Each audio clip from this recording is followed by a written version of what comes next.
Yo, yo, yo, yo, yo. This is Buttered Popcorn, and we are here with another movie review. This time it is The Boy and the Heron by Hayao Miyazaki, a Studio Ghibli film. Studio Ghibli.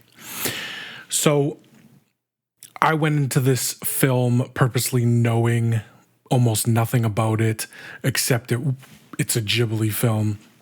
It's a Miyazaki film, and I've seen most of their films, the studio's films and his films, and for the most part, I love them. They're just very creative, very deep. You have to peel back the layers, and this film is no different.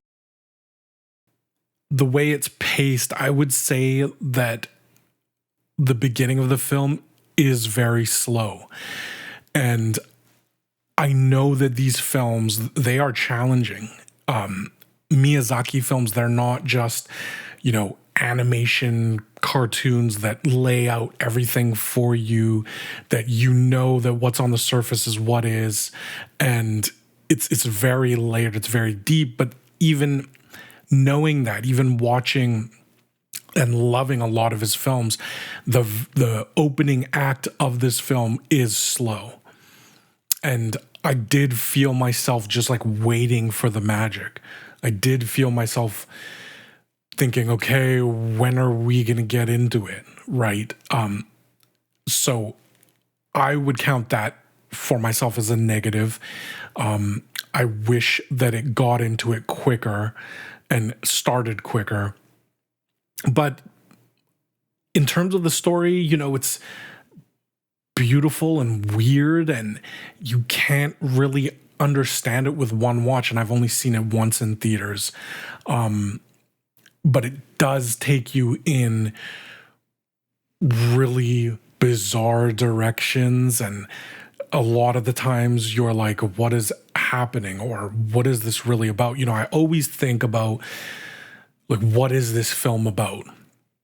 And to me, it's a lot about his career. It's a lot about our world. Is our world worth saving? Can it be saved? Are there other dimensions out there? It is a heartfelt story. But I would say it's not his best. And I know it's getting really great reviews, but there was something about the pacing for me. I love being challenged, but when I'm getting a little bored, that's when I know, okay, this is not written in a way that's connecting with me. So I'm not saying that the story was horrible by any means, but to me, it lacked something really that I wanted to connect with. So, yeah, I don't know. There's something that didn't connect with me, like Spirited Away, like Ponyo, a lot of the other films that I enjoyed, Totoro. And I'm not sure if that was the character of the boy or just the plotting of the story. I just didn't feel it. So I will have to give the story and the plot a 3 out of 5. This is the big thing to me. I didn't connect with the main boy, the character. Like, I understood that he was going through something horrible, and there were moments where I felt for him. But to me, he was just kind of this plain character, and I wanted more depth. I wanted to like him somehow. I wanted to connect with him, and I don't know if it was just the writing or the...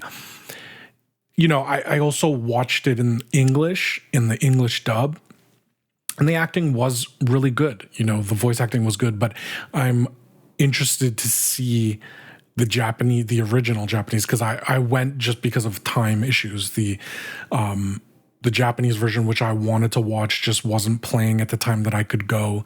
So I watched the English version. So I don't know if that would change if I do watch the Japanese version, but there still was something that I couldn't connect with. I enjoyed the secondary characters more. The blue heron was really weird and funny.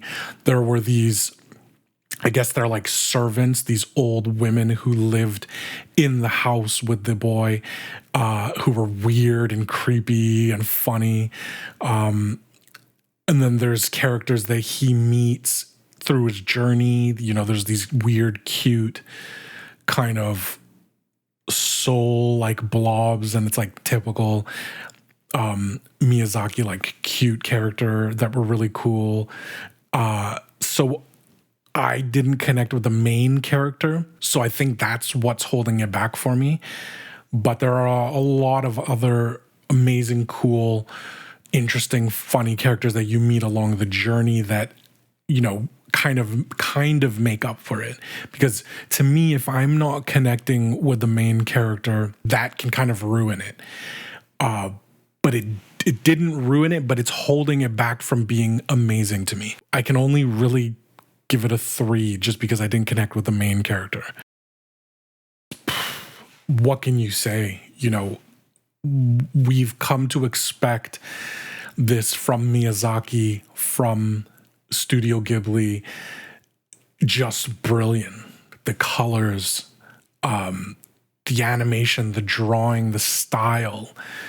It just brings you back to this nostalgic, hand-drawn style, and the world that they create is so vibrant, and it's warm, even though it's scary and cold, but you almost want to be in this world that they create, because it just feels like another time, right? And obviously Miyazaki loves nostalgia, and it's World War II again. It's a time before social media, before camera phones. Food plays a huge part of it, and you feel hungry when you watch them eat.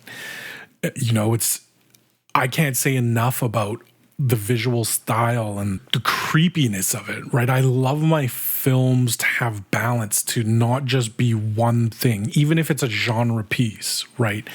You know, this is a fantasy drama kind of period piece, but there are creepy things. I saw these kids. There's like 5 kids who walked in the theater, and the parents weren't there, and they just dropped these 5 kids off. And I think they were age like 7 to like 12 or something.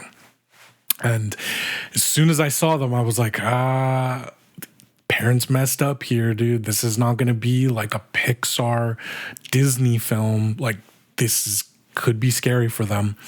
And like, I don't know, 20, 30 minutes in, when it started to get good, one of the kids, I think it was the youngest kid, they were sitting behind me and I could hear them.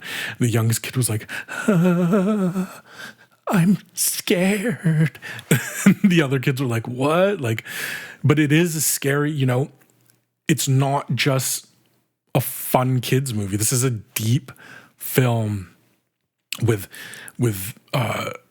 mature themes, and I don't know if I think it's rated G maybe, but it's not really for young kids, and there's violence in it. There was blood, there was animals dying. You know, there was at one point the main kid hits himself in the head with a rock and blood comes out, right? Like, this isn't for kids.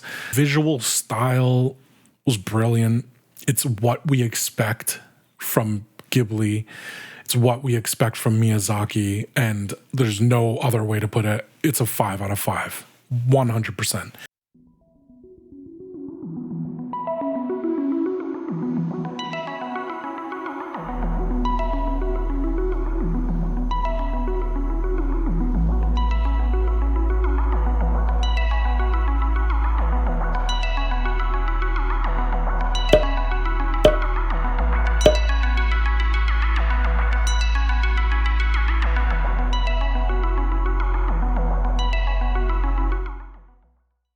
Thank you for watching.